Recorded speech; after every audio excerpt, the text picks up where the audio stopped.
Hola a todos, muy buenos días, bienvenidos a serenitymarkets.com. Les habla José Luis Cárpatos y esta es nuestra tradicional cita de todos los sábados con el vídeo de las 4 claves de la semana que ahora termina. Clave técnica, clave fundamental, clave de fontanería de mercado y clave de varios. Empezamos a grabar hoy sábado 14 de junio, como todos los sábados del año, a las 10:27 de la mañana. Hoy un poquito más tarde porque es que ya me meto con el vídeo y luego tengo que hacer otras cosas también y al final se me hacen las tantas. Entonces, como ahora estamos con buen tiempo, pues aprovecho para hacer algunas cosillas, que en este tipo de casas en el campo, pues siempre hay alguna cosa que hacer. Cuando no hay que reparar una cosa, hay que reparar otra, que si el jardín, que si no sé qué. Bueno, pues aquí estamos, inmersos en la naturaleza más total, con los zorros dando guerra casi todos los días por aquí, las gallinas del vecino, los mirtos, esto no me acuerdo cómo se llamaban, yo que sé, todo lo que hay por aquí es impresionante y es una gozada, ¿no? Además, ya estamos experimentando por fin un poquito de calor. En lo que iba de año no habíamos tenido ni un solo día, la verdad. Y ayer sí que hizo ya un poquito de calor, entre comillas. Por las noches se duerme muy bien, con la ventana cerrada, por supuesto, si abres la ventana tienes frío. Pero vamos, hemos estado con la calefacción puesta por las noches hasta el martes o el miércoles, creo que fue, no me acuerdo ahora exactamente. Y ahora pues hace un poquito más de calor, hay mucho sol. Y sobre todo las mínimas se están quedando en 16, 17 grados, que es muy raro. Pero ya a partir de la semana que... A partir de mañana mismo, estos episodios de mini calor duran muy poquito, no da tiempo a calentar mucho la casa porque enseguida aparecen días de refresco.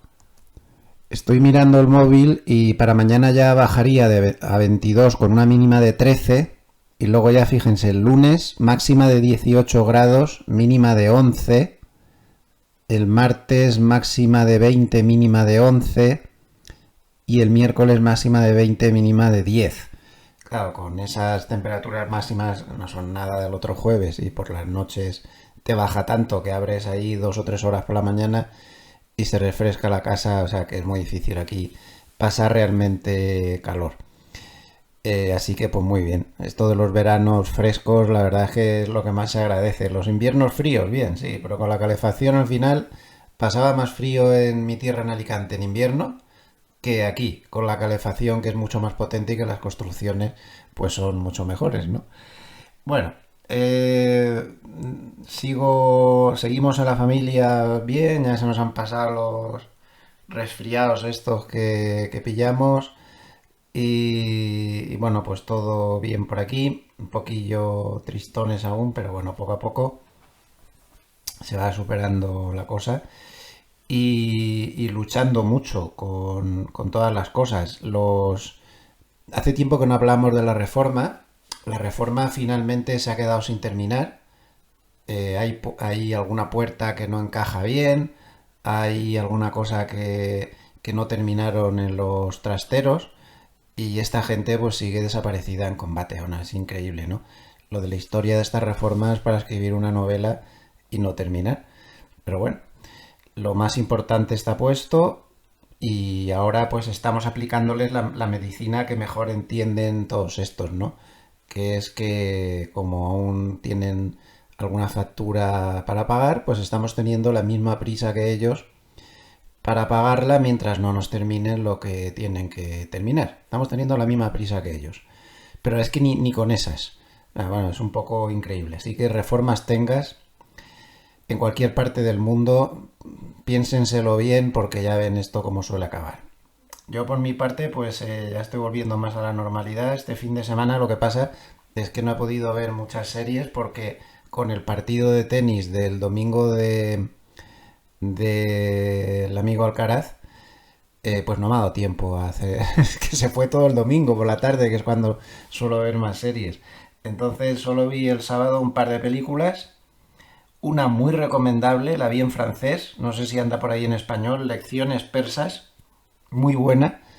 Es de los campos de concentración alemanes, pues un chico francés que se da cuenta de que uno de los nazis que están dirigiendo el campo estaba emperrado en aprender el idioma que se habla en Irán y Farsi creo que se llama, estoy seguro. Y bueno, se hace pasar como que es persa. Entonces, claro, como no sabe hablar el idioma, se inventa uno.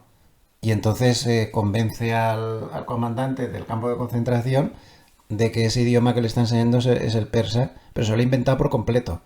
Y llega a construir un lenguaje con frases, con verbos, con todo inventado, absolutamente para conseguir sobrevivir. Es muy buena la película, Lecciones persas. Y luego vi una española de Netflix, calidad de Netflix como siempre sigue siendo bajísima. Para encontrar algo en Netflix que sea bueno, hay que sudar bastante. La Viuda Negra, una película que sacaron recientemente, bueno, española, bueno, se puede ver para pasar el rato, pero no le van a dar ningún Oscar, evidentemente. Y el resto, pues nada, viendo, ya voy por la temporada final de la temporada 5 de Bosch, y me sigue pareciendo una serie magnífica y que me la estoy terminando enterita. Por lo demás, pues nada, trabajando con un montón de cosas, intentando quitarme cosas de encima, que es lo importante, y trabajando otro montón de cosas, trabajando con el libro, después de lo que ha costado que me devolvieran los derechos, pues que lo más divertido fue que tras haber firmado los acuerdos de devolverme los derechos, por error, entiendo, seguían vendiendo el libro de Leones contra Gacelas por ahí, por las historias, ¿no? No lo habían retirado de la venta, estaban en ebook.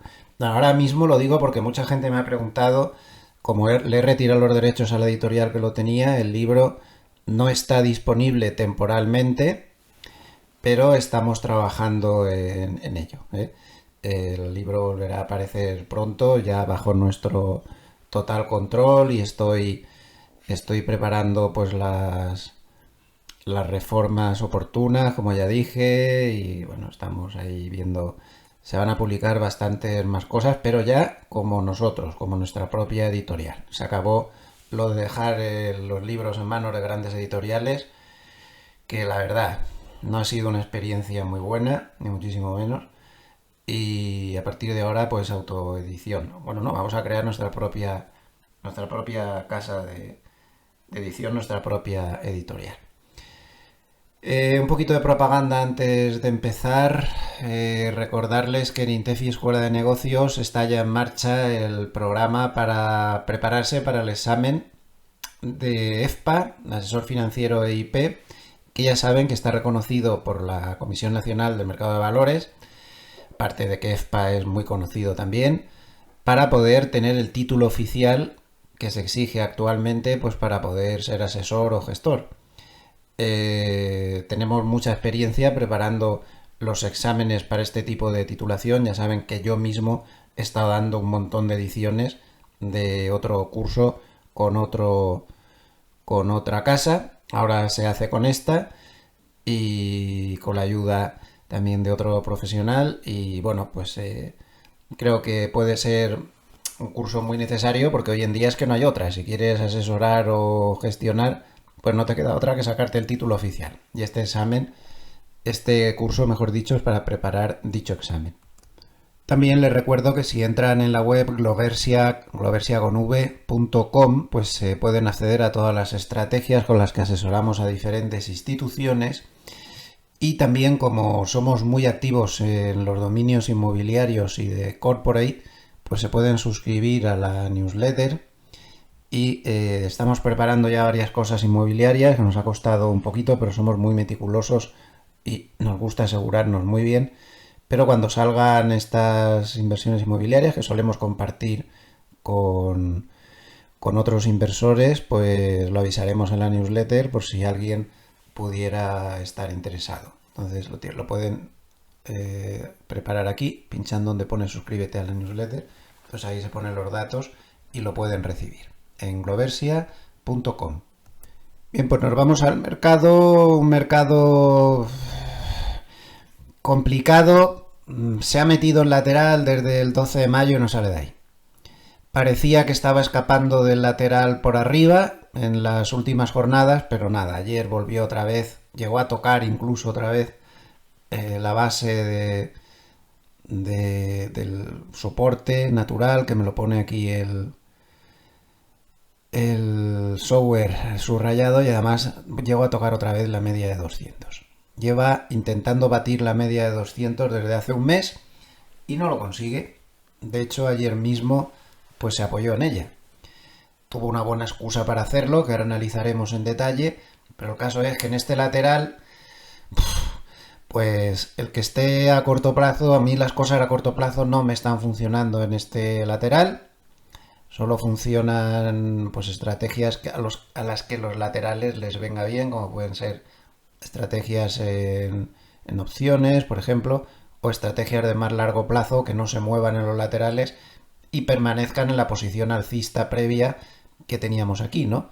Por ejemplo, si estamos siguiendo el sistema que he estado comentando en los últimos días, que puede venir muy bien para dar pistas, pues este sistema se puso largo ya por aquí, más o menos, y como vemos, recuerden que cuando pasa por el RSI por encima de 40 y se mantiene ahí sostenido dos velas más una ruptura del máximo, nos estaría confirmando una señal de compra.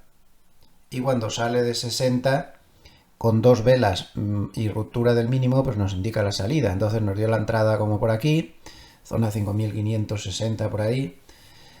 Y ahora pues la única vez que ha estado por debajo de 60 pues fue aquí, estas dos velas, pero no se llegó claramente, o sea, le pido que sea claramente, no por los pelos, sino estas dos de aquí, no sé si estuvo por debajo o por arriba, pero eso no lo cuento, una y dos, y no se llegó a romper el mínimo, por lo tanto, pues sigue ahí. Entonces, una de dos, o estás siguiendo algo de más largo plazo en diario que no te hace salir aún, pero a corto plazo es terrible, es imposible. Con este lateral de rango tan estrecho como cuando se mueve como por aquí, aquí hubo otro tramo también, espantoso. Pero bueno, los laterales no son eternos. Ya digo que aquí también duró mucho este, por ejemplo, pero luego se movió. Aquí también tuvo unos días mortales, pero luego se movió en ambas direcciones, que es de lo que se trata. A las estrategias de corto plazo. Así que si su estrategia de corto plazo no va muy bien, pues tampoco se asuste mucho, sobre el SP500 me refiero, porque es lo que hay. Con este lateral, pues está difícil. El mercado parece que no encuentra motivos para subir mucho más, pero también tiene una resistencia un poco hasta rara, ¿no? Porque ha habido días que se han acumulado las noticias negativas a mansalva y aún así pues se ha resistido. Y ayer fue un ejemplo, sin ir más lejos. ¿Qué ha estado pasando? Sobre todo en la primera parte de la semana. Bueno, pues en este informe que ha preparado, su informe semanal, mi compañero de redacción JJ Montoya, que hace un trabajo magnífico, y comparto con su permiso, por supuesto, ha traducido a Maqueligo, donde explica lo que ha pasado en la primera parte de la semana, donde se seguía manifestando pues esa resistencia. Bueno, aquí habla en realidad de lo que ha venido pasando en todo el último tramo de su vida, ¿no? Pero también en la primera parte de la semana. Dice que el mercado ha subido con fuerza, se refiere desde los mínimos de mayo, y muchos inversores no estaban preparados para este rally, ya que mantenían una visión bajista, por otro lado, totalmente respetable, diría yo, porque había muchos problemas, estábamos con los aranceles, el lío padre montado, entonces creo que el que estaba bajista por macro estaba haciendo algo razonable. Otra cosa es que, como vengo diciendo en las últimas semanas, no se puede operar ya por macro. En este tipo de mercados por macro no se puede operar, es mejor dejarlo estar y centrarse exclusivamente en temas técnicos, porque es que si no nos van a freír. Y recuerdo que el DAX ha estado en máximos históricos con el país en recesión 2 o 3 años. Es que con ese ejemplo ya... Bueno, total, que había mucha gente que mantenía una visión bajista y el mercado venga a subir. Esto los dejó sobreexpuestos sin capturar gran parte de la recuperación. Claro, ellos se centraban en la incertidumbre política, como los riesgos comerciales asociados a Trump, que siguen altísimos. Es uno de los temas de la semana, que luego comentaremos más despacio. ¿Y cómo reaccionaron las empresas? Pues en lugar de meterse en bolsa, que no se fiaban porque veían muchos riesgos, lo que hicieron fue aumentar las recompras de acciones propias. Lo pone aquí. Y estas recompras han contribuido significativamente a sostener al mercado y a reducir la volatilidad. Es que ha habido una cantidad de recompras enorme, a niveles récord. Casi estamos en estos momentos a niveles de 8.000 millones de dólares a la semana en recompras. Son muchísimos. Estamos hablando de 32.000, 40.000 millones de dólares al mes en recompras. Es importante tener en cuenta que todo esto va a bajar significativamente a partir de ahora, porque vamos a entrar en blackout de recompras ya que nos estamos aproximando al periodo de publicación de resultados del tercer trimestre, que se empezará a dar en la primera parte, bueno, durante todo el mes de julio, realmente. Pero esto ha sido clave. Además, aunque no lo ponga ahí, también ha sido muy importante el cierre de cortos. Durante la semana lo hemos comentado varias veces. Goldman ha publicado numerosos estudios mostrándonos que el cierre de cortos ha sido extraordinario. Fíjense qué barbaridad lo que ha subido la cesta de Goldman de valores más cortos. O sea, es una salvajada. La cesta estaba a 130 a mediados de abril y ahora está a 193. O sea, es decir, ha subido prácticamente un 50%, muchísimo más que la bolsa. Pero muchísimo más. Una subida tremenda. Y en los últimos días esta cesta de valores con más cortos pues también ha subido muchísimo. Una cosa exagerada, tremendo. Entonces están subiendo memes, están subiendo valores con muchos cortos, tecnológicas con poco beneficio. Eso muy bueno no es. Eso no nos da una solidez extraordinaria en la subida, ¿no? Los cierres de cortos se centran sobre todo en los valores peores, que son los que más están subiendo. Pero bueno, es dinero que entraba, sumen a esto las recompras y sumen a esto el colectivo de inversores particulares que se han establecido y son el 39% del mercado, en un modo comprar en todas las caídas, y pues ahí se ve la resistencia tan enorme que tiene el mercado, pero le falta un algo, que es el dinero institucional que no entra. Están recomprando acciones propias, como explicaba McElligott. Además, yo diría que también hay un aspecto macro que está ayudando mucho a esta resistencia de las bolsas y que sin embargo está machacando al dólar. Por ejemplo, ¿no? Porque otra de las características de la semana pues ha sido lo mal que lo ha pasado el dólar. Y si no, vean el gráfico del euro, que no para de subir respecto al dólar, lleva una subida tremenda en los últimos tiempos y en estos 2 días pues ha roto la banda de Mogilev superior, que estaba actuando como resistencia eficaz desde el 11 de abril. Y ahora por fin la está abriendo. Además, durante la semana hemos tenido subida de previsiones por parte de Goldman, por ejemplo, sobre el euro contra el dólar, a 1,17 a 3 meses, 1,20 a 6 meses y 1,25 a un año.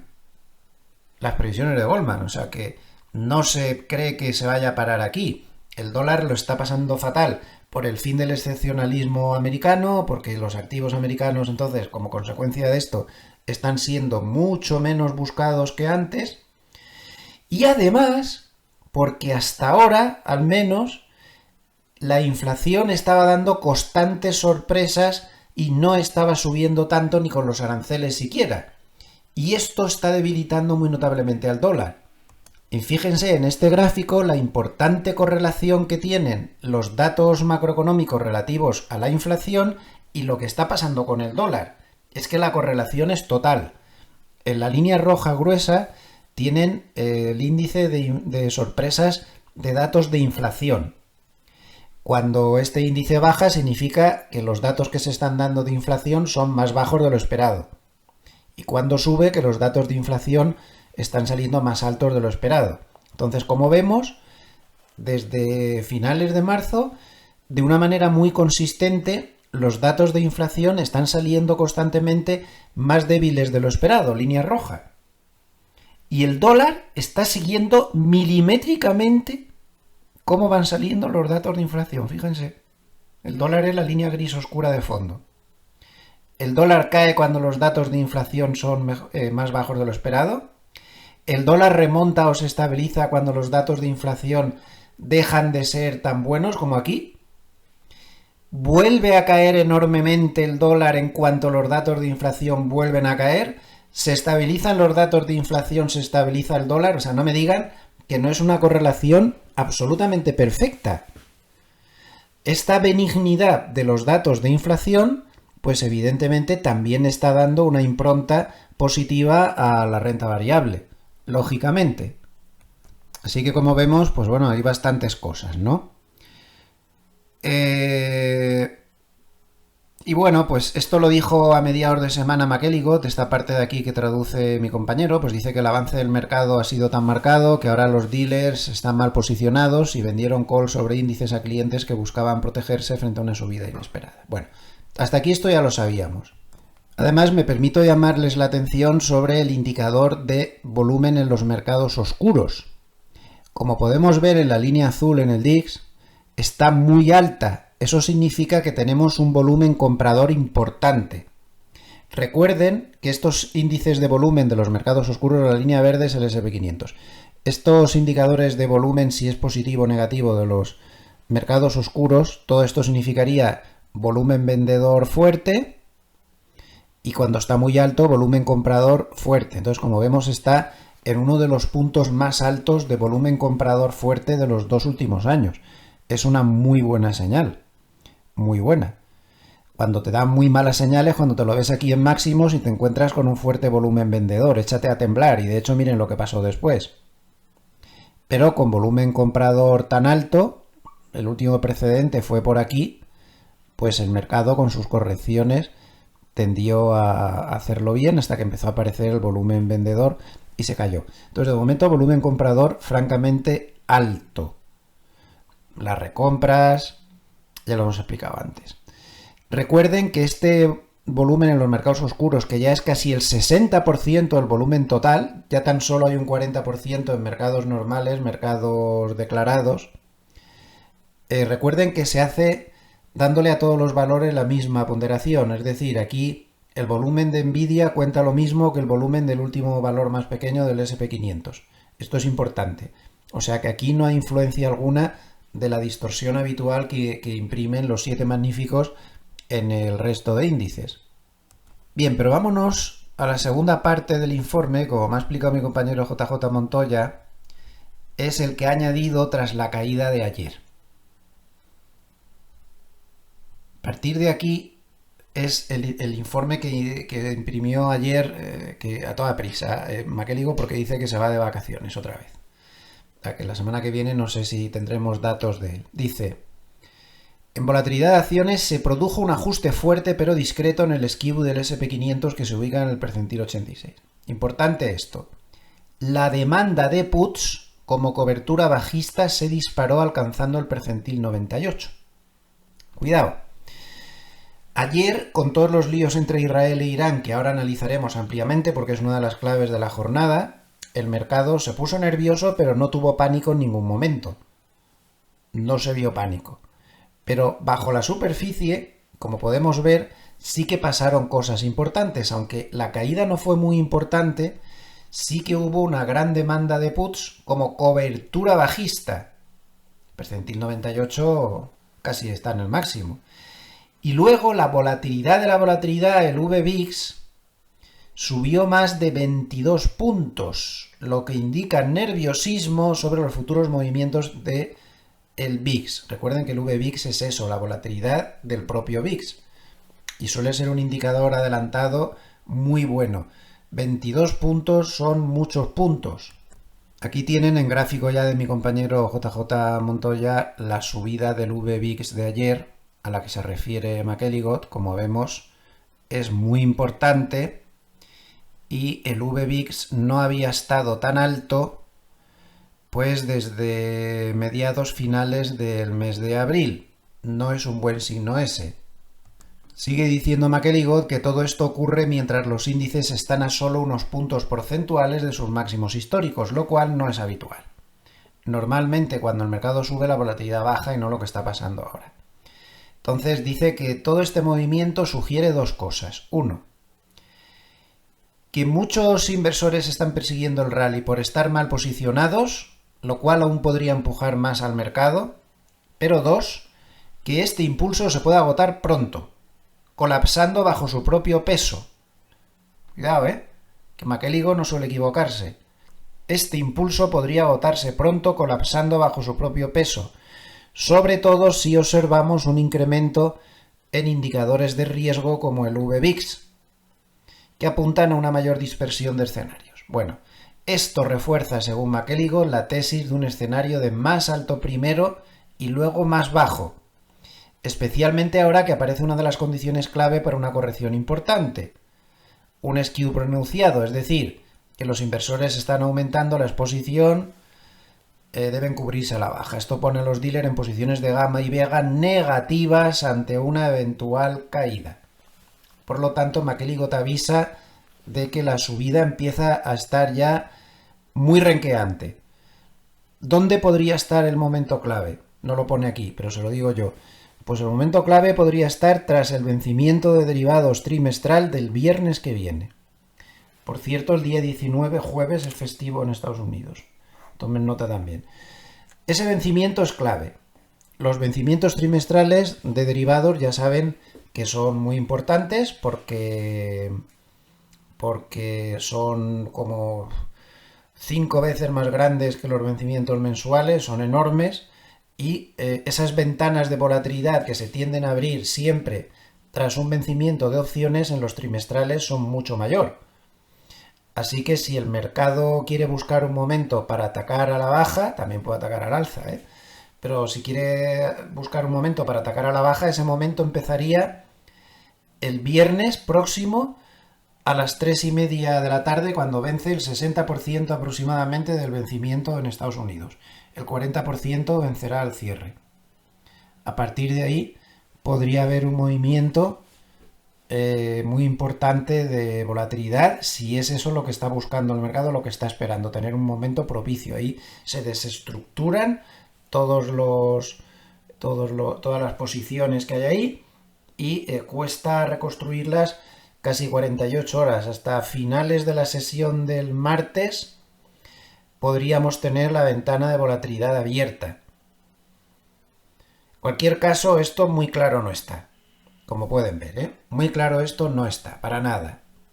Comenta que evidentemente el riesgo geopolítico ha vuelto a estar en el centro de atención esta semana con el ataque de Israel a Irán. Se ha montado una de mucho cuidado y toda la inestabilidad en la región pues está cambiando la estructura de coberturas y demás. Dice que se ha visto una fuerte demanda por skew bajista de corto plazo, como se muestra más abajo.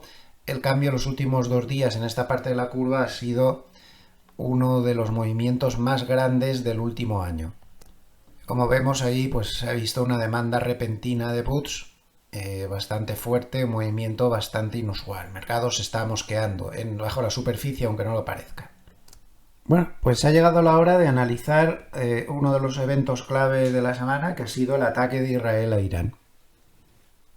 Como podemos ver ayer, se bajó un 1,16% en el S&P 500. Pues hombre, no es una bajada muy grande para algo tan gravísimo como que Israel ataca a Irán, Irán le devuelve una lluvia de misiles, llevan desde ayer cayendo misiles, Israel está destruyendo todas las instalaciones nucleares de Irán, está atacando a todo su centro neurálgico militar, han muerto ya un montón de militares de muy alto rango, empezando por el primero y el segundo también, y dicen que van a seguir varios días más o varias semanas más, y conociendo Israel sus últimas acciones militares, es capaz de dejar Irán absolutamente destrozado. Irán está contestando con una lluvia de misiles. Lo lógico da la sensación, ¿verdad?, que la bajada debería haber sido bastante mayor, dada la gravedad del asunto, además las implicaciones que puede tener con el petróleo. Vean cómo el petróleo ayer subió 7,26%. Esta subida del petróleo tan fuerte, por culpa del conflicto, causó que los bonos no actuaran como valor refugio, Sí actuó el oro con una subida del 1,48%, pero no los bonos. ¿Por qué los bonos bajaron y bajaron con una cierta fuerza a pesar de 0,41%, bajó el bono americano de 10 años, a pesar de la inestabilidad geopolítica? Pues precisamente porque este es un conflicto que lleva como corolario una fuerte subida del petróleo y por lo tanto aumentan las posibilidades inflacionistas. Tengan en cuenta que el petróleo, la inflación es extremadamente sensible al petróleo. Podemos poner un gráfico del petróleo encima de un gráfico de IPC y hay tramos en los cuales la correlación es absolutamente perfecta. Y como el mercado se veía venir un lío por este lado, pues claro, observen todo lo que ha subido el petróleo últimamente, ya no solo lo que subió ayer tras el ataque, que como esto se estaba viendo venir, pues el petróleo lleva una subida hasta los máximos de ayer del 44,11% desde el 9 de abril. Y si queremos contar la subida reciente de los 3 últimos días, donde el mercado ya empezaba a barruntarse lo del ataque, pues a precio de cierre de ayer subió un 10%. Esto tiene unas repercusiones inflacionistas muy notables. Todos esos datos de inflación débiles que hemos estado viendo antes y hemos puesto el gráfico, se basaban también en esta caída prodigiosa que había tenido el petróleo, que había sido de un 31,7%. Esto ha influido muy notablemente en el hecho de que la zona euro se tenga ya un IPC del 1,9%, por debajo de los objetivos del Banco Central Europeo, y que en Estados Unidos pues hayamos tenido datos de inflación, empezando por los que se han dado esta misma semana, pues más bajos de lo esperado. Los de esta semana fueron además mucho más bajos de lo esperado. Estamos hablando de que el IPC subyacente subió 0,13% cuando se esperaba un 0,25%. Eso es mucho, eso es muchísimo para lo fino que... Este no es el dato de empleo que es un pitorreo y que lo calculan de aquella manera. Este es un dato que siempre sale mucho más ajustado y bastante más correcto dentro de lo que cabe. Y bueno, un 0,13 cuando se esperaba 0,25% la subyacente es notablemente muy bueno. Y claro, estaba ayudando mucho un petróleo muy contenido. Pero el petróleo ha dejado de contenerse. Esto no es bueno y de ahí que los bonos pues hayan estado con flojera en el día de ayer. La rentabilidad del bono americano 10 años subió al 4,41 prácticamente y la del bono americano a 30 años pues se fue al 4,90%. Ya saben que si por las circunstancias que sean este bono sube del 5% y el de 10 años sube por encima del 4,7%, los nervios van a volver y los bonos seguirán amenazando con romper cosas. Esto está clarísimo y este es el mercado que debemos seguir vigilando sobre todo.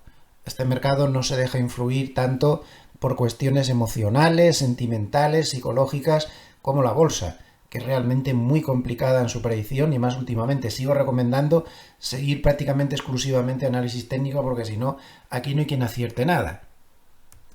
Miren, esto de las guerras es más complicado de lo que parece y de nuevo vuelvo a repetir que la macro no sirve para operar en las bolsas, ni siquiera un acontecimiento de esta magnitud. La invasión rusa de Ucrania se produjo el 24 de febrero. Como podemos ver, se abrió con un gap de apertura bastante importante, así como un 2,5%, se llegó a caer el 3% en los primeros instantes, pero miren lo que pasó a continuación. Borro esto de aquí para que no se vea. Con toda la invasión de Ucrania que queramos, tras este gap de apertura el mercado se dio la vuelta y, como vemos, recuperó desde el mínimo del día hasta el máximo que llegó en la sesión un poco antes del cierre, un 4%. Pero es que es más, en los 2 días o 3 siguientes se siguió subiendo, todo eso con la guerra en marcha.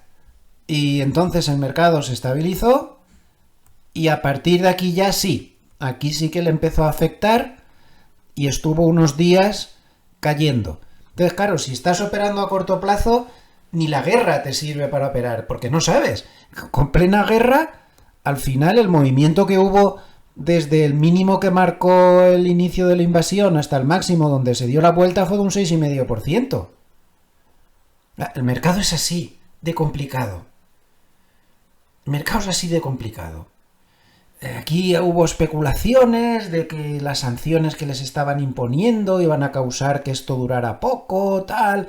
Luego fueron pasando los días, se vio que no duraba tan poco como se había dicho, y entonces cayó, pero luego se volvió a recuperar otra vez.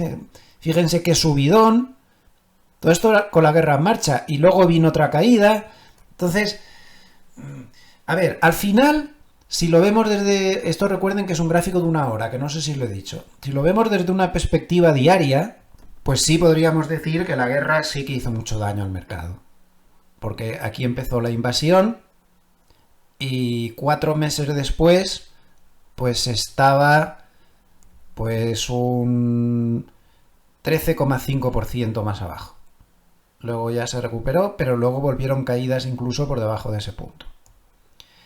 Pero los picos que hay, los movimientos que hay dentro de esas tendencias bajistas que pueden generar unas guerras puntuales y durante unos meses como máximo, porque las guerras tarde o temprano las olvida el mercado en cuanto ve que las consecuencias económicas desaparecen o se estabilizan, ya al mercado le importa un bledo por terrible que sea la guerra, pero es que entre medio los bandazos son tan brutales que a ver si me entiende, que no se puede operar en función de eso. Lo que digo tantas veces, es muy complicado. Entonces, que no nos extrañe para nada que ayer el mercado se tomara lo de Irán e Israel con una cierta tranquilidad, porque ya han visto que lo que pasó el día de la invasión rusa de Ucrania. Una subida del 4% de los mínimos del día. Llegó a caer un 3% y acabó subiendo el 1 y pico por ciento el SP500. O sea que de raro, pues tampoco tiene nada de raro ni nada de extraño. Bien, pero intentemos ver este conflicto que puede acarrear y que no puede acarrear. JP Morgan asustó a todo el mundo el otro día diciendo que en el peor de sus escenarios el petróleo se iba a ir a $130 por barril y que la inflación subiría en Estados Unidos al 5%. Pero no nos dimos cuenta de que ellos hablaban de en el peor de los escenarios y que a ese peor de los escenarios le dan muy pocas posibilidades. Lo que pasa es que todos los titulares empezaron a salir que JP Morgan hablaba de $130 por barril, pero si te leías el paper, que yo no me lo había leído bien la primera vez, te das cuenta de que a ese peor escenario le daba muy pocas posibilidades. Bueno, pues ayer hizo una actualización después del ataque. Como ven ahí, solo le da posibilidades al peor escenario de un 17%. Nada más, nada más.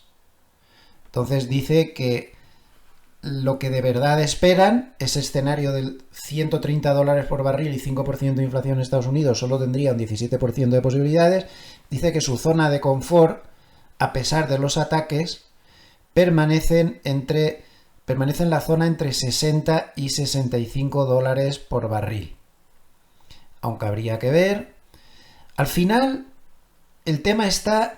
Al mercado le da igual los muertos, los heridos, las destrozas materiales, los países, las tragedias humanas. Al mercado le importa un pimiento.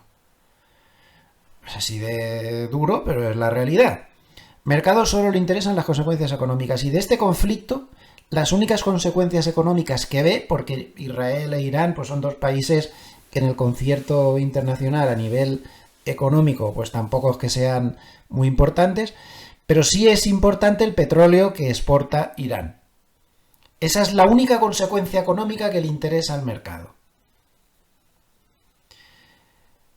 Siendo realistas y con las cifras en la mano, Irán no es un país muy popular en el concierto mundial y lleva sancionado desde ni se sabe cuándo, porque es un país que siempre se ha caracterizado por una gran agresividad, por mucho extremismo, sus políticos han sido muy dados a numeritos y todo este tipo de cosas y llevan sancionados de ni se sabe cuándo. Entre otras cosas porque la comunidad internacional siempre ha tenido miedo a que estén desarrollando bombas nucleares y dado el sesgo bastante extremista de sus políticos, se temía cualquier cosa con esas bombas nucleares. Entonces, ha tenido sanciones desde ni se sabe cuándo. Ha estado muchos años con producción tan baja como 1,7 millones de barriles diarios. Ahora, como se le habían levantado en parte las sanciones, hasta que se puso duro últimamente diciendo que no pensaba parar su programa nuclear, Trump estuvo avisándole, yo no estoy justificando nada, solo estoy diciendo los acontecimientos. Trump llevaba 2 meses avisando de que cuidado, se habían corrido muchos rumores que si no se firmaba ese acuerdo nuclear, Israel temía porque desarrollaran una bomba atómica y se la lanzaran y se acabó Israel. Bueno, pues a pesar de eso no se llegó al acuerdo y se ha producido el ataque. Pero bueno, cuando le levantaron las sanciones antes de esto, pasaron de exportar 1,7 millones de barriles diarios a 3,2 actualmente.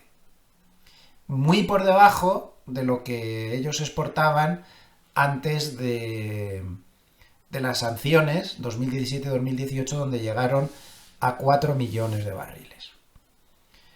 Bueno, 3 millones de barriles que están produciendo actualmente está bien, pero tengan en cuenta que el mercado se acostumbró durante mucho tiempo a que solo produjeran 1,7 millones y eso no suponía ninguna tensión en los precios porque los otros países de la OPEP tienen capacidad suficiente como para cubrir ese desfase. Si en lugar de 3,2 millones ahora te producen un poco menos, los desajustes que van a provocar el mercado son difíciles de ver. Fíjense aquí, llegó a los 4 millones de barriles, pero todo el tiempo desde el 2019 hasta prácticamente principios del 2023 la producción fue muy baja. Fue muy baja. Y como vemos, el que sus exportaciones fueran muy bajas no le supuso nada al petróleo. De hecho, estando suspendido y con exportaciones muy bajas, fue cuando se dio el episodio del petróleo que llegó a negativo. Es más, cuando empezaron a producir más, como podemos ver a simple vista, voy a borrar todo este lío de rayas que tengo aquí, que fue más o menos a partir de aquí, tampoco supuso una bajada especialmente importante del petróleo. O sea que lo primero que hay que hacer es que Irán es importante, pero hay que relativizar su papel porque el resto de países de la OPEP pueden cubrir sus exportaciones. Más o menos Irak produce por ahí unos 3 millones, Kuwait está cerca, algunos otros Emiratos también producen más o menos por ahí, y Arabia Saudita, para que nos hagamos una idea, produce como el triple. Entonces, bueno, pues una bajada en su producción tiene repercusión, evidentemente, porque ahora mismo pueden ser pues aproximadamente como un 10% de todas las exportaciones, más o menos. Lo calculo así a ojo. Entonces un 10% menos pues es importante, suponiendo que produjeran cero, que eso parece muy poco probable. Si estamos hablando de bajar a donde estaban con las sanciones, pues estamos hablando como de un 5% de las exportaciones mundiales, una cosa así. Entonces, bueno, el mercado lo está relativizando un poco. Como vemos, JP Morgan pues ve poco peligro, ¿no? Y en este momento, antes del ataque, como se puede ver en el párrafo final, pues aún había una parte de su producción que seguía completamente embargada, ¿no? Ya que Irán podía haber producido muchísimo más, pero no lo dejaban. La clave entonces de todo esto, aquí dos claves. Una, que Israel ataque sus instalaciones petroleras, con lo cual destruiría su economía por completo, la dependencia de Irán del petróleo es total. Si destruyera su capacidad petrolera, aunque todos sabemos que los otros países de la OPEP, especialmente Arabia Saudita, pues más o menos cubrirían, también está Estados Unidos por en medio, que no está en la OPEP y podría hacer su papel, más o menos podrían cubrir los desfases de producción como hicieron cuando las sanciones. Pero un ataque sobre las instalaciones pues podría ser bastante problemático. De momento no lo han hecho. Tampoco parece que Estados Unidos esté muy interesado en que Israel haga eso, porque una de las cruzadas más grandes que ha llevado Trump y con éxito ha sido el forzar a que bajara el precio del petróleo. Biden también hizo lo mismo, incluso llegando a vender casi toda la reserva estratégica para forzarle a bajar. Entonces, si Israel ataca las instalaciones petroleras de Irán, le hace un flaco favor a Trump, porque durante algún tiempo esto podría provocar repuntes inflacionistas. Pero no se puede descartar. Es algo que no se puede descartar si Israel pretende destruir las instalaciones petroleras. Porque Israel exactamente qué es lo que pretende con eso. ¿Está intentando impedir que Irán fabrique la bomba atómica o está intentando que caiga el régimen? O ambas cosas. Los analistas geopolíticos creen que puede estar intentando ambas cosas. Entonces, una de las maneras de hacer caer el régimen es cortarle su capacidad económica vía el petróleo. En esta cuenta de Twitter, que es muy buena, de Longview, dicen que hay suficiente capacidad sobrante para sustituir a Irán 2 millones de barriles, que es como estaba cuando estaba con las sanciones, ahora está un poco más, aunque esto dejaría al mercado increíblemente vulnerable a las perturbaciones incrementales de la oferta, como líos con los rebeldes nigerianos, incendios forestales en Canadá. Por cierto, las cenizas de los incendios forestales de Canadá llegaron aquí por encima del pueblo donde estoy yo y de toda Suiza esta semana. Se lanzaron varias alertas y efectivamente se veía el cielo todo gris y era por las cenizas canadienses. Ataques yemeníes a la infraestructura saudí. Los productores estadounidenses saldrían ganando si esto ocurriera. Es decir, capacidad de sustituir la producción de Irán hay totalmente, se podría cubrir totalmente, pero iría todo el mundo un poco al límite y ante cualquier hecho externo que apareciera, pues podría provocarse tensiones en el petróleo. Aquí vemos un poco, pues, en el histograma azul, ¿no? La capacidad que tiene, de la que va disponiendo la OPEP y cómo en determinados momentos ha producido mucho más que ahora, muchísimo más, por lo tanto capacidad tiene, como dice en esta cuenta de tweet. Por lo tanto, eso parece que no preocupa mucho al mercado. Entonces, la única cosa que podría provocar que el mercado se inquiete de verdad sería que Irán diera signos de cerrar el estrecho de Hormuz. Aquí en este mapa lo vemos bastante claro. Aquí está Irán, Irak, Kuwait, Qatar, Emiratos Unidos, tal. Como vemos, toda esta gente saca su crudo por aquí y pasa por este estrecho, un estrecho que puede tener 30 kilómetros como mucho de largo. Entonces siempre se ha tenido esa amenaza de que Irán podría cerrar el estrecho, algo parecido a lo de este estrecho de aquí con Yemen, que han estado dando problemas, los hutís y toda esta gente, forzando a que algunos barcos de transporte pues se fueran por aquí debajo por África, por el Cabo de Buena Esperanza y dieran una vuelta a 20 pares de narices. Aquí pasaría algo parecido. Aproximadamente un 25-30% del comercio de petróleo mundial pasa por este estrecho. Y alrededor de un 20-25% del gas licuado. Esto sí que preocuparía al mercado, porque si cortan el estrecho de Hormuz, pues todo este tráfico de petróleo se queda atrapado, hay que sacarlo por otros sitios, por oleoductos o por donde sea, ¿no?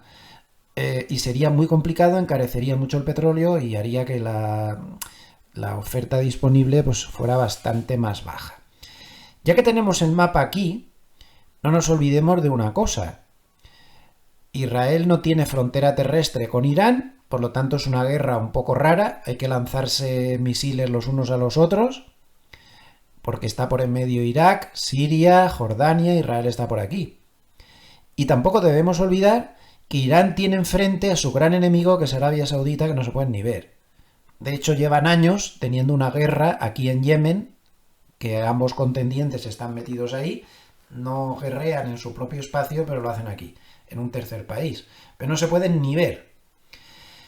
Irán ha pasado ya por muchas crisis y siempre ha amenazado con cerrar el estrecho de Hormuz, por ejemplo el 2019, pero nunca lo ha hecho.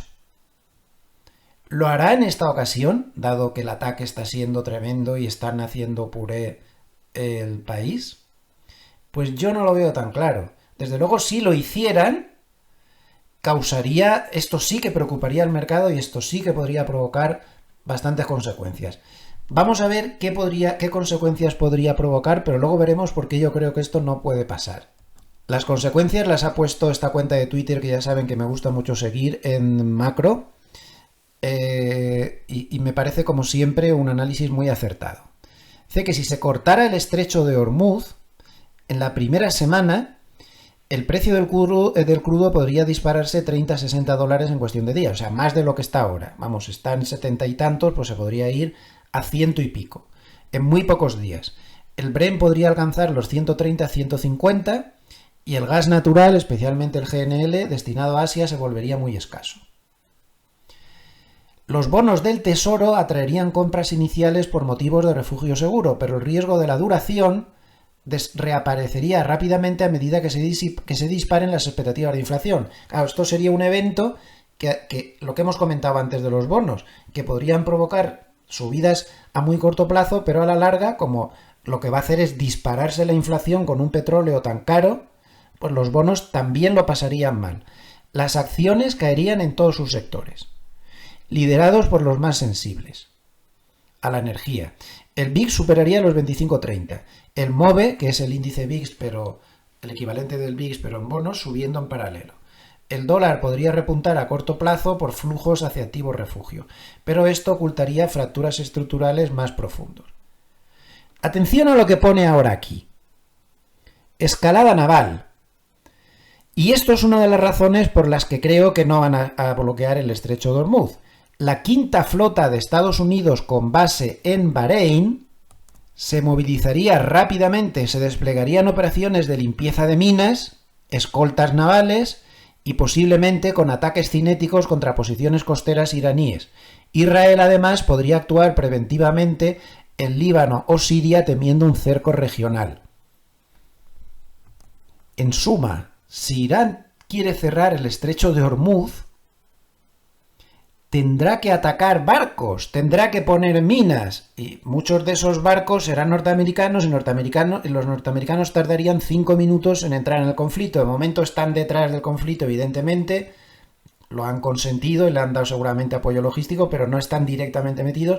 Pero de esta manera Irán haría entrar en la guerra a Estados Unidos, y si no puede con Israel, pues ¿cómo va a poder con Estados Unidos e Israel? Tengan ustedes en cuenta que otra de las claves del conflicto y uno de los motivos por los cuales ayer el mercado tampoco sufrió un ataque de pánico es que el desequilibrio militar entre ambos países es tremendo. Israel lleva 2 días atacando Irán y prácticamente no se pueden defender. Creo que han derribado 2 aviones nada más. No pueden, no tienen capacidad defensiva suficiente. En cambio, Irán le ha lanzado tropecientos mil misiles a Israel y solo unos pocos han llegado a su objetivo. La mayoría se los quitan de en medio por el camino. Entonces, el desequilibrio militar es brutal. Irán posiblemente ha sobreestimado, sobre todo de cara a su política interna, que estaba muy tensa, pues ha sobreestimado el poder de sus Fuerzas Armadas, pero ahora se está viendo que el poder de sus Fuerzas Armadas pues no es equiparable al que tiene Israel, no digamos nada si están en conjunto Israel y Estados Unidos. En la semana 2 a 4 de que se cerrara el estrecho de Hormuz, que como ya les estoy razonando lo veo poco probable, el transporte energético sería desviado alrededor del Cabo de Buena Esperanza, pues fíjense la vuelta que hay que dar, por el final de África y subir por toda la parte oeste. Lo comentaría los costes y los plazos de entrega. Las primas de seguro marítimo se dispararían, los precios del transporte marítimo de contenedores volverían a subir con fuerza y se esperan congestiones en puertos y retrasos logísticos en cascada. Bueno, ya hemos tenido malas experiencias con esto, ¿no? Que esto tiende a disparar la inflación. Los bancos centrales de países importadores de energía, India, Japón, Estados Unidos, iniciarían intervenciones defensivas en el mercado de divisas. Se producirían reducciones de reservas, reorientaciones de fondos soberanos, en fin, el lío padre. Pero es que yo no lo veo probable. Y también me remito de nuevo a esta cuenta de The Long View, que aquí tiene la traducción que le he dado al traductor automático, y dice: A algunos les preocupa el estrecho de Hormuz, creo que no es un movimiento inteligente para Irán y por lo tanto es menos probable. Irán no puede cerrar realmente el estrecho de Hormuz sin atacar barcos, lo que invitaría inmediatamente a quien quiera que fuera atacado, Arabia Saudita, Emiratos Árabes, Kuwait o Irak, a unirse a la guerra contra ellos. El problema de Irán es que está rodeado de países que no lo pueden ver. Arabia Saudita es su enemigo irreconciliable. Estados Unidos, que no sé por qué no lo pone aquí, pero también estaría ahí, también sería barcos que atacaran. Irak, ni les cuento la manía que le tiene Irán, de hecho estuvieron en guerra ambos países durante muchos años. A cualquiera de ellos que se sienta atacado le va a dar a Irán también. Dice, mientras que la subida del precio del petróleo resultante no haría más que enriquecer a estos mismos enemigos del Golfo. Ah, bueno, sí que lo pone aquí. Y por supuesto, la Marina estadounidense intervendría entonces para garantizar el paso seguro de los cargamentos de petróleo, lo que supondría para Irán un enfrentamiento militar directo con la Marina más poderosa del mundo. Pues esto mismo me parece a mí. Que no van a tener muy claro eso de cerrar el estrecho de Hormuz porque se le van a tirar encima un montón más de enemigos que de momento están quietos. Pero, al no ser muy viable estratégicamente el cerrar el estrecho de Hormuz, que es lo único que podría de verdad asustar al mercado, entonces, fíjense, las dos frases finales, las dos líneas siguientes y finales del tuit, la reflexión que hacen, y que a mí me parece también acertada. Dicen que en su opinión esta realidad de que no se puede cerrar el estrecho de Hormuz tan fácilmente aumenta las probabilidades de que Israel ataque la infraestructura petrolera iraní para destrozar por completo al país. Claro, porque si Israel en conjunto con Estados Unidos analizan esto mismo, que Irán no se va a atrever a cerrar el estrecho de Hormuz porque, aunque se atreva, no va a poder, Estados Unidos y todos esos países lo volverían a abrir, entonces Israel podría terminar de destrozar el país atacando la infraestructura petrolera. Ante esa falta de miedo y esa capacidad casi nula defensiva que tiene el ejército iraní frente a los ataques aéreos de Israel. Si esto sucediera, tendríamos el escenario intermedio, que es que al ver que se destruyen las instalaciones petroleras de Irán, aunque sabemos que la OPEP tiene capacidad para suplir todo eso, no podríamos evitar una volatilidad a corto plazo bastante intensa, repuntes del petróleo temporales a corto plazo bastante intensos, nervios en los bonos, en la inflación, en la bolsa, etc. O sea que, como vemos, no parece probable lo que más teme el mercado, pero precisamente porque no parece probable lo que más teme el mercado, no podemos descartar que una mañana de estas nos despertemos y que Israel esté atacando las instalaciones petroleras de Irán.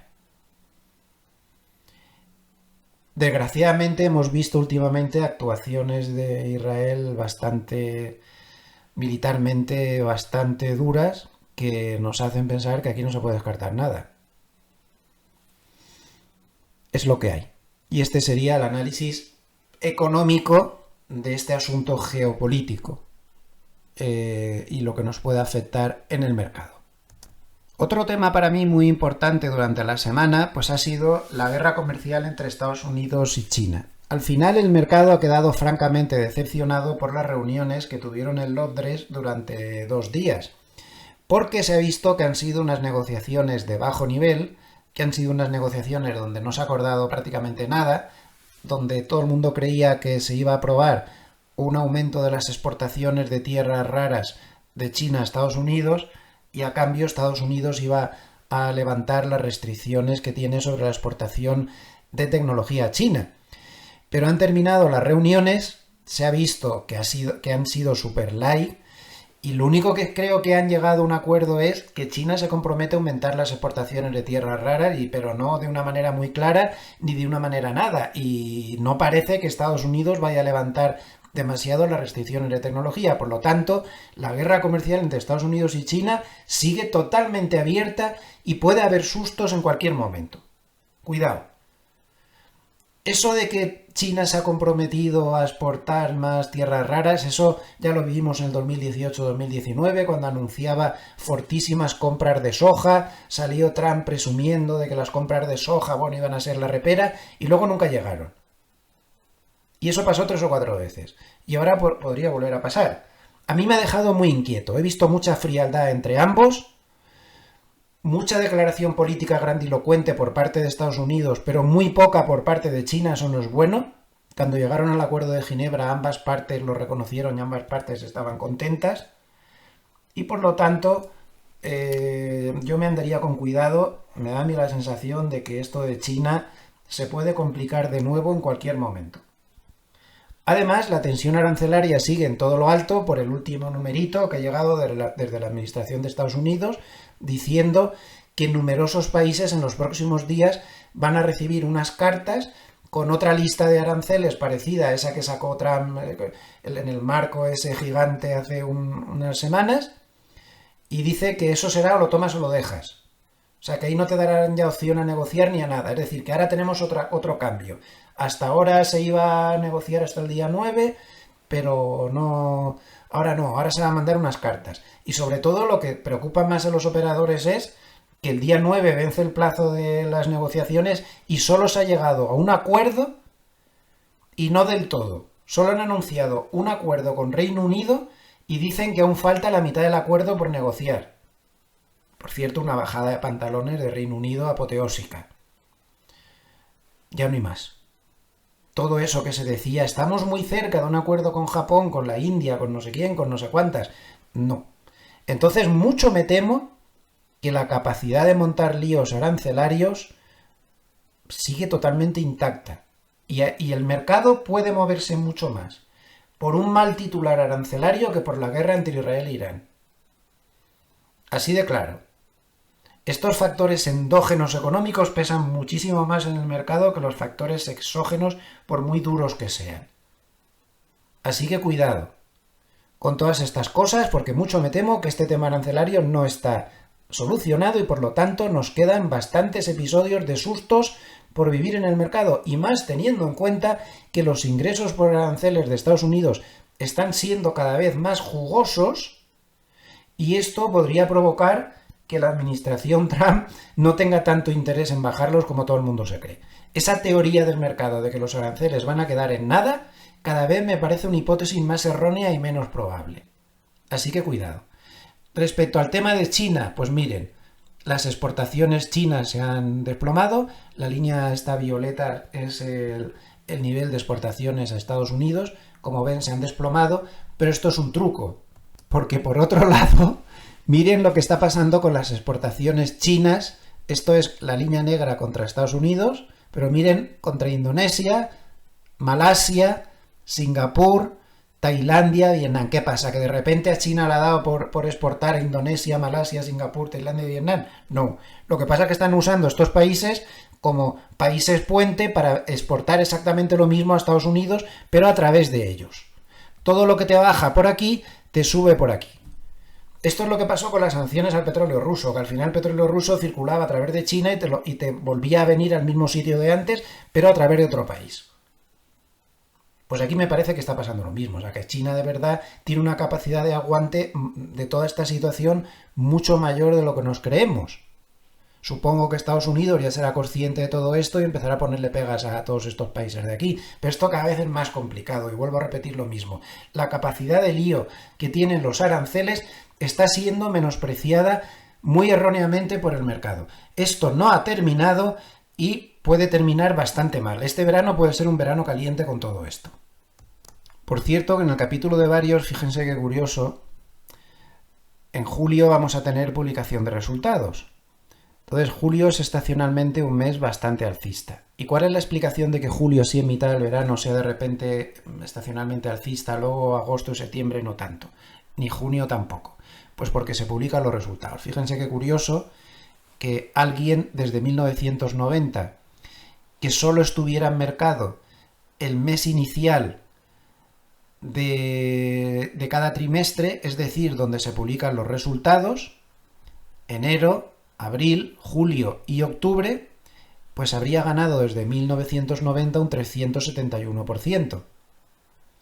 En cambio, línea verde, el que solo estuviera en mercado el último mes del trimestre, es decir, marzo, junio, septiembre y diciembre, tan solo habría ganado un 46,1%. ¿Dónde está el motivo de esta estacionalidad favorable de julio y de otros meses, como octubre, como abril, como enero? Pues en que es cuando se publican los resultados y el mercado, pues está claro que tiende a subir en las publicaciones de resultados, salvo algunas excepciones, en promedio y a largo plazo. Un tema interesante para que lo tengamos en cuenta. Mientras, la emisión de papelitos de colores a nivel mundial sigue. Ahí estamos, viva la moneda fiduciaria. Yo lo tengo muy claro a largo plazo, el euro, el dólar no valen nada, son papelitos de colores de la deuda. Y fíjense ya lo que está pasando con las emisiones de deuda que están superando los niveles del COVID. Sin comentarios. Para terminar, varios, y nos vamos ya a Makeligot, observen, y esto está relacionado con el oro. Esto es un gráfico que ha hecho Goldman. En gris están las compras que estima Goldman por otros medios que está comprando China en los mercados OTC, es decir, over the counter, es decir, mercados que tú no te enteras de que está comprando el oro ahí, vamos, hablando claro. Eso sería la parte gris. Y la parte esta violeta marrón es el nivel de compras que declara el Banco Central chino. Entonces, lo que declara es muchísimo más bajo de lo que está comprando de verdad. Según Goldman, China está comprando 10 veces más oro del que dice que está comprando. Por lo tanto, que nadie se preocupe, que el oro sigue teniendo un respaldo fundamental ahí, porque las compras físicas de China y de otros países que les pasa exactamente igual, que una cosa es lo que declaran y otra cosa es lo que compran, pues siguen siendo altísimas. Desde un punto de vista técnico en el S&P 500, bueno, ya hemos estado antes hablando un poco, soporte en la media de 200 en el futuro, en 5.950, por debajo de esa media de 200, muchísimo cuidado, podría llegar a caer hasta 5.780, donde está la parte inferior de la banda de Mogilev, reforzada por la media de 50, un nivel muy difícil de pasar. Y por arriba, pues una vez más estamos viendo la extrema utilidad que tienen las bandas de Mogilev, porque tocó la banda de Mogilev superior el miércoles y estamos hablando ya vencimiento septiembre. Observo que por Real Time me ha cambiado automáticamente el vencimiento septiembre. O sea, mejor que nos acostumbremos ya al vencimiento septiembre. Entonces tenía en la zona 6.126 la banda de Mogilev superior, se la comió, lo empapelaron y lo mandaron otra vez a la media de 200. Por lo tanto, la ruptura de este nivel, 6.126 vencimiento septiembre, nos podría llevar a la zona de máximos históricos, pero hay que romperla y no va a ser fácil, ¿eh? Bien, vamos a pasar al paper de Harney de cada semana. Y la primera frase que dice es buenísima. En esto que significa ideología del mercado, ¿no? O pensamiento del mercado, dice: están diciendo que los inversores están infraponderando los activos de Estados Unidos. Dice, esto es lo mismo que decir que el campeón de comerse perritos calientes está infraponderado de perritos calientes. Dice, no es que esté infraponderado de perritos calientes, es que se ha comido 60 perritos calientes en 10 minutos. Bueno, pues no creo que esté la gente infraponderada en activos de Estados Unidos, sino más bien tienen una indigestión de activos de Estados Unidos, es lo que quiere decir, ¿no? Porque ha comprado más de la cuenta últimamente. Curioso. Vamos a traducir con la ayuda del ChatGPT los dos siguientes párrafos. Bueno, pues dice Harney, resumen del mercado. Volvemos al escenario de ricitos de oro, ni demasiado caliente ni demasiado frío. Con el fin de la guerra comercial, yo no estoy muy de acuerdo con esto. No creo que haya terminado la guerra comercial ni de coña, ni de broma, ni de lejos. Y el inicio de recortes fiscales. Las puertas están completamente abiertas para los alcistas en bolsa, pero una nueva subida saludable en Wall Street solo sería sostenible si mejora la amplitud del mercado. Y pone entre paréntesis que las acciones de valor estadounidense frente a las de crecimiento están en mínimos de varios años. Dice que se necesita que los bancos y las compañías de mediana capitalización repunten y que empresas como Walmart o como Costco, que son grandes cadenas comerciales, pues se mantengan firmes a pesar de los repuntes geopolíticos del petróleo. Las acciones internacionales de valor, en cambio, y a diferencia de Estados Unidos, están superando a las de crecimiento.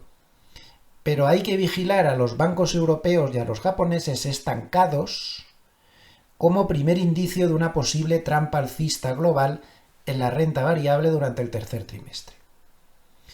Y el siguiente párrafo, el precio es correcto, dice: las posiciones contrarias a favor de los bonos a largo plazo seguirán funcionando, o sea que él sigue apostando por estar en bonos.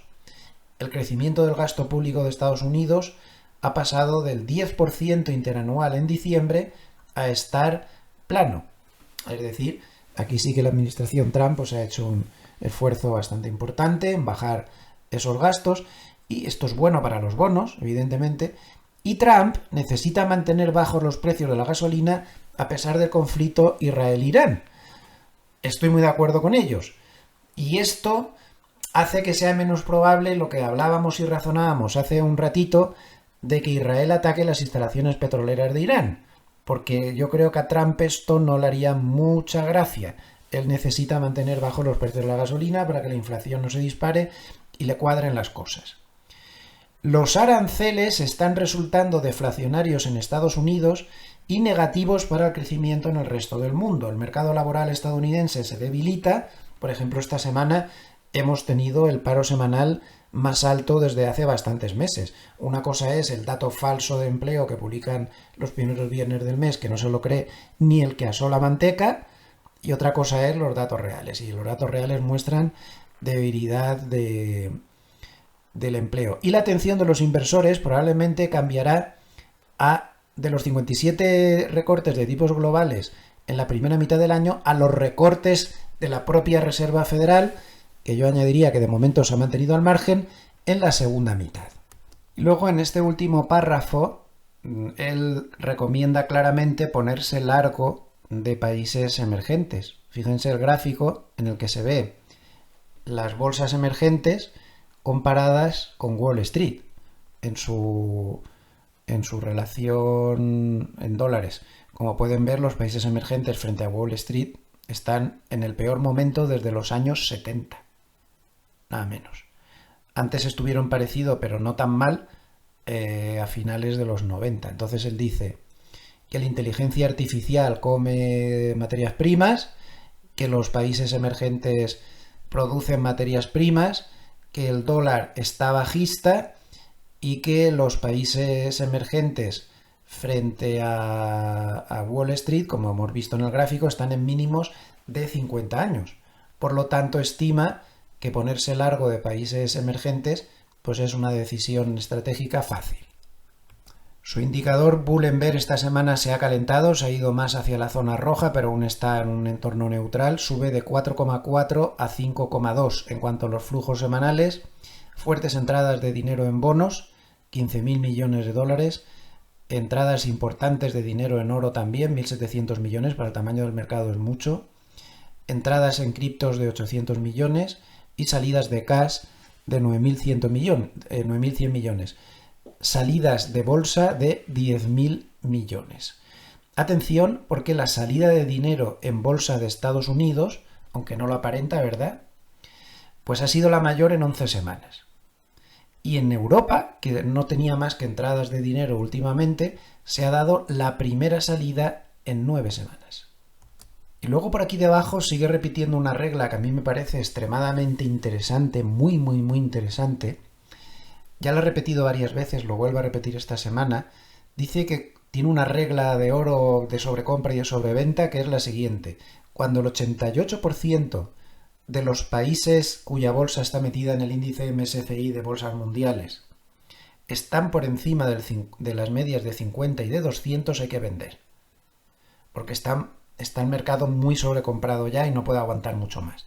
Y al revés, cuando más de un 88% de bolsas nacionales que están dentro del MSCI de bolsas mundiales están por debajo del 88%, pues hay que comprar, porque está muy sobrevendido todo. Bueno, pues en las últimas 3 semanas este indicador se ha movido en la zona 80-84%, por encima de las medias de 50 y de 200, es decir, que según él la bolsa está a punto de caramelo a nivel mundial. Las acciones están muy cerca de que se dispare esta señal de sobrecompra excesiva y corrección al canto. Muy importante tenerlo en cuenta. Y un último gráfico para terminar con Harned, un gráfico demoledor y que pone los pelos de punta. Estas son las proyecciones de deuda de Estados Unidos para dentro de 10 años. Ahora mismo están en 36 billones de dólares, lo cual es una atrocidad, una burrada y una barbaridad. No sé, el año 2010 era de solo 10 billones y desde 1901 siempre había sido muchísimo más baja. Bueno, pues si les parece mucho 36 billones, dentro de 10 años la previsión es de 59 billones de dólares.